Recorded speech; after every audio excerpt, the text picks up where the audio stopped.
નમસ્કાર વિદ્યાર્થી મિત્રો, આપણે આજે બે નાના એક્ઝામ્પલ જોઈશું. બરાબર, જેની વાતો આપણે સૂત્રની વાતો, થિયરીની વાતો આપણે કરી ગયા છીએ. એક્ઝામ્પલમાં જોવાના છે આપણે સૌથી પહેલા સ્વાધ્યાયનો એક્ઝામ એક્સરસાઇઝ નંબર 1.8. બરાબર, એક્સરસાઇઝ માં આપણે જોવાના છે 1.8. ક્વેશ્ચન વાંચીશું. બે બિંદુવત વિદ્યુતભારો QA is equal to 3 માઇક્રોકુલમ. આપણે વિદ્યુતભાર આપેલા છે QA is equal to 3 માઇક્રોકુલમ. આપણે જે આપણે જમણી તરફ લખીએ છીએ micro means 10 raised to minus 6. 3 into 10 raised to minus 6 coulomb. અને QB is equal to minus 3 microcoulomb. QB is equal to minus 3 microcoulomb is equal to minus 3 into 10 raised to minus 6 coulomb. એકબીજાથી શૂન્યાવકાશમાં કયો શબ્દ આપેલો? શૂન્યાવકાશ અથવા હવા કીધેલું હોય તો સાદું સૂત્ર વપરાય, એ ખાસ યાદ રાખજો. શૂન્યાવકાશમાં 20 સેન્ટીમીટર દૂર રહેલા છે બે વિદ્યુતભાર વચ્ચેનું અંતર આપેલું છે. બે વિદ્યુતભાર વચ્ચેના અંતરને કઈ સંખ્યા લખાય? સ્મોલ r બરાબર 20 સેન્ટીમીટર. 20 સેન્ટી એટલે 10 raised to minus 2 મીટર. તમે આવું લખો તો પણ ચાલે, અથવા કોઈ બે પોઈન્ટ કાપી દઈને આમ લખે 0.20 મીટર તો પણ ચાલે. જે લખવું હોય તે લખી શકાય છે. તો પ્રશ્ન એ, બે વિદ્યુતભારને જોડતી રેખાના મધ્ય બિંદુ આગળ વિદ્યુત ક્ષેત્ર કેટલું? આ બેને જોડતી રેખાના ક્યાં પૂછેલું છે? મધ્ય બિંદુ આગળ વિદ્યુત ક્ષેત્ર કેટલું થાય? અને પ્રશ્ન બી, 1.5 into 10 raised to minus 9 coulomb માન ધરાવતો, ચલો આટલા કુલમ્બ એટલે વિદ્યુતભાર આપેલો 1.5 into 10 raised to minus 9 coulomb માન ધરાવતો ઋણ પરીક્ષણ વિદ્યુતભાર. વિદ્યુતભાર કેવો છે? ઋણ માઈનસ ધરાવતો ઋણ પરીક્ષણ વિદ્યુતભાર આ બિંદુએ મૂકવામાં આવે તો તેના પર લાગતું બળ કેટલું? F is equal to question mark. બરાબર, આપણે સૌથી પહેલા બોર્ડ ઉપર જે આપી ગયા છે તેને જમણી તરફ લખી ગયા છે. બરાબર, આટલી બાબત આપેલી છે, બે વિદ્યુતભાર આપેલા છે. ખાલી જોવા માટે આપણે આકૃતિ ડ્રો કરવી હોય તો ડ્રો કરી શકીએ. આ વિદ્યુતભાર QA અને આ વિદ્યુતભાર QB, અને જોડતી રેખા એટલે આપણે તે રેખાખંડ ડ્રો કરતા રેખા સમજવાનું. એના મધ્ય બિંદુ આપણે O કહીએ. આ મધ્ય બિંદુ પાસે વિદ્યુત ક્ષેત્ર કેટલું થયું પૂછેલું છે. આપણી પાસે બે ઓપ્શન છે. જો આપણે આકૃતિમાં દિશા બતાવી દઈએ તો અહીં બતાવવાની આ, તો ગણતરીમાં પ્લસ માઈનસ બતાવવાની જરૂર નથી. અને જો આકૃતિમાં નહીં બતાવે તો ગણતરીમાં બતાવવી જરૂરી છે. પણ આકૃતિ બતાવવાનો ફાયદો એ થાય કે અલગ અલગ જો x ને y દિશા હોય તો આપણે કરી શકીએ, x ને y દિશા હોય તો સદી સરવાળો લેવો પડે. બરાબર, એટલા માટે ખાસ ગણતરી આકૃતિમાં જ કરવાની રહેશે. ચાલો, આ કેવો વિદ્યુતભાર છે? QA ધન. QB કેવો વિદ્યુતભાર છે? ઋણ. આ બિંદુ પાસે વિદ્યુત ક્ષેત્ર શોધવાનું છે. આપણે જે શોધવાના તેને પોતે કેવું ગણવાનું? ધન કે ઋણ? તો આપણે શું ગણવાનું? ધન. આ ધન છે અપાકર્ષણ માટે આની વચ્ચે લાગતું વિદ્યુત ક્ષેત્ર કઈ દિશામાં? આ દિશામાં લખાય EA. બરાબર, આ પણ ધન એટલે વિદ્યુત દિશામાં EA લખ્યું. આ ધન અને આ ઋણ, ધન અને ઋણ વચ્ચે આકર્ષણ બળ. આ કઈ દિશામાં આવવાનું? સેમ આ દિશામાં આવવાનું. EB પણ આ દિશામાં આવે, એ પણ આ જ દિશામાં આવે છે. આપણે લખી શકાય કે O પાસે પરિણામી વિદ્યુત ક્ષેત્ર E બરાબર EA પ્લસ EB. એની ફોર્મ્યુલા કઈ? કે Q divide by R square. ચલો, આ Q તો છે જ. R એટલે આટલું અંતર કેટલું? જો આ અંતર લઈ લો 0.20 મીટર છે આખું, અડધું અંતર કેટલું થાય? 0.10 મીટર. એટલે આટલું અંતર કેટલું લઈ શકાય? 0.10 મીટર. આ અંતર પર કેટલું લઈ શકાય? 0.10. 0.20 નું અડધું એટલે 10 કોઈ 10 ને 1 લખે તો બી ચાલે કે પોઈન્ટ પાછળ 0 છે બરાબર. ચલો kq કેટલા 3 into 10 raised to minus 6 divide by 0.10 square.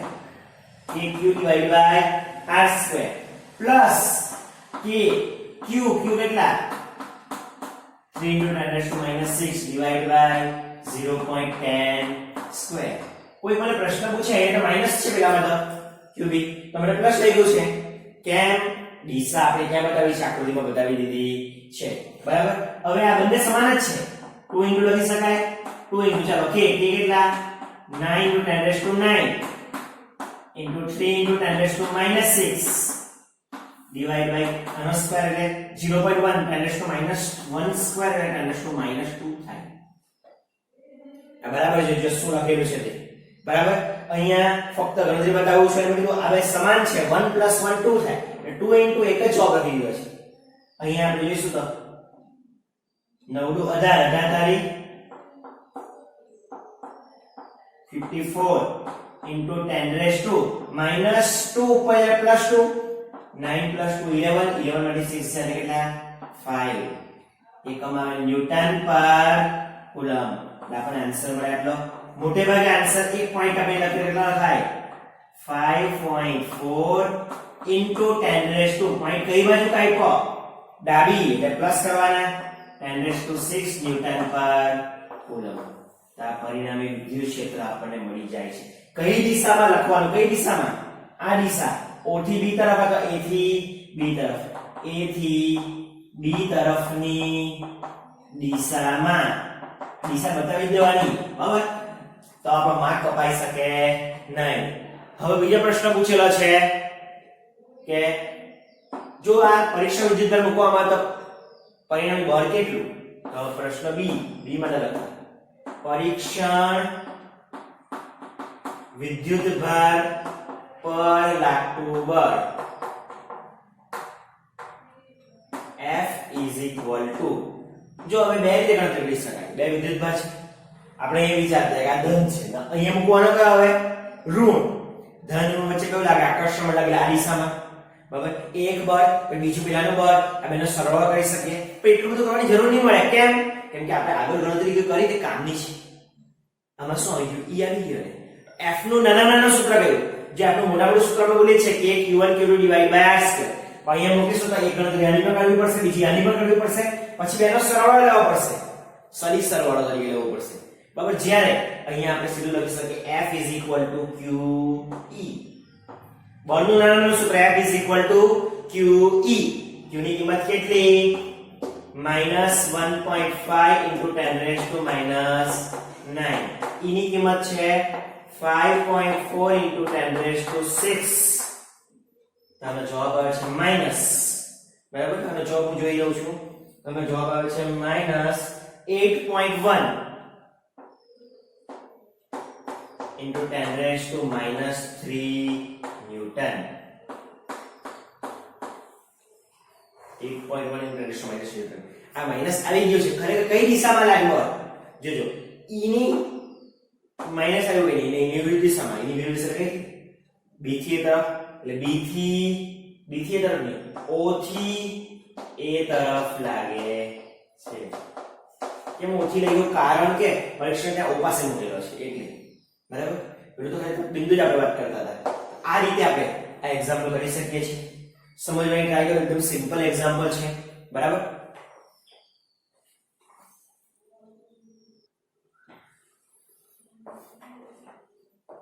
બીજો એક્ઝામ્પલ આપણે જોઈએ છે. બીજો એક્ઝામ્પલ છે સ્વાધ્યાયનો 1.9 એક્સરસાઇઝ 1.9 બરાબર. આપણે જોવો છે રકમમાં લખેલું છે એક તંત્રમાં બે વિદ્યુત ભારો QA is equal to 2.5 into 10 raised to minus 7 coulomb.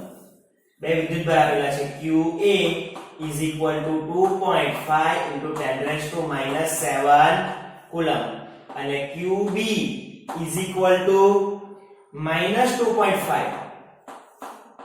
into 10 raised to minus 7 coulomb. अनुक्रमे A 0.5 -15 સેન્ટીમીટર અને B 0,0,+15 સેન્ટીમીટર બિંદુએ રહેલા છે. તંત્રનો કુલ વિદ્યુતભાર Q ક્વેશ્ચન માર્ક. અને વિદ્યુત ડાયપોલ ચાક માત્રા, જો વિદ્યુત ડાયપોલ ચાક માત્રા એટલે શું? ઇંગ્લિશમાં dipole moment P question mark. આપણને બે વિદ્યુતભાર આપી દીધેલા છે. તમે જોશો તો એવું જોવા મળે, એક ઘન છે બીજો ઋણ છે, બંનેના મૂલ્ય બી સમાન જ છે એવું આપણને જોવા મળે છે. બરાબર, આ બંનેને બે બિંદુ આપી દીધેલા છે, A અને B પાસે મૂકેલા છે. અહીં તમે ધ્યાન આપશો, A ના xm0 ym0 અને zm પર મૂકેલા દેખાય છે. B xm0 ym0 zm પર મૂકેલા, એટલે આપણને zm પર મૂકેલા દેખાય છે. આપણે આકૃતિ એવી ડ્રો કરીએ કે જે zm બતાવે તો આપણને શું બેની વચ્ચેનું અંતર મળી શકે. કઈ રીતે? ધારો કે જો આ ઉગમ બિંદુ છે, આ ઉગમ બિંદુથી આ કઈ અક્ષ બતાવો? z અક્ષ. આ પ્લસ z અક્ષ, આ માઈનસ z અક્ષ. ધારો કે આ y અક્ષ છે, ધારો કે બતાવો બધું કે મૂકો, આ કઈ અક્ષ છે? x અક્ષ છે, ઉગમ બિંદુ O. આ z અક્ષ પર કેટલા અંતરે? a કેટલા અંતરે? -15. એટલે આ તરફ ધારો કે આટલું અંતર 15 છે, તો 0,0,-15 સેન્ટીમીટર. આ એકમ કયો છે? સેન્ટીમીટર. સેન્ટીમીટર માટે મીટરમાં ફેરવી લખો તો જ ફાયદો રહેશે. સેન્ટીમીટર 10⁻² લખો અથવા 2 પોઈન્ટ કાપો.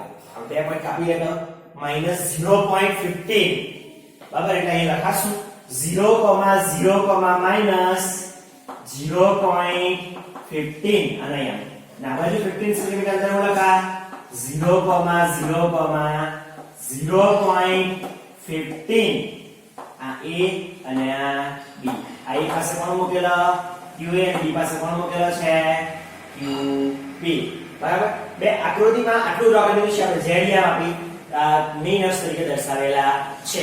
હવે આપણે એમ કહીએ છીએ, પ્રશ્ન શું પૂછેલો? કુલ વિદ્યુતભાર કેટલો? જવાબ લખો.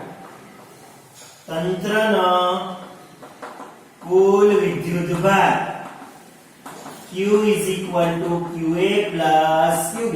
બે વિદ્યુતભારનો સરવાળો કરીએ તો કુલ મળી જાય. QA કેટલા છે? 2.5 × 10⁻⁷ પ્લસ -2.5 × 10⁻⁷. જો કોઈ એમ કે માઈનસ કેમ લીધું, તો બધા વાત કરતા હતા આગલા એક્ઝામ્પલમાં કે દિશા બતાવે તો માઈનસ લેવાનું. અમે દિશા તો બતાવી છે.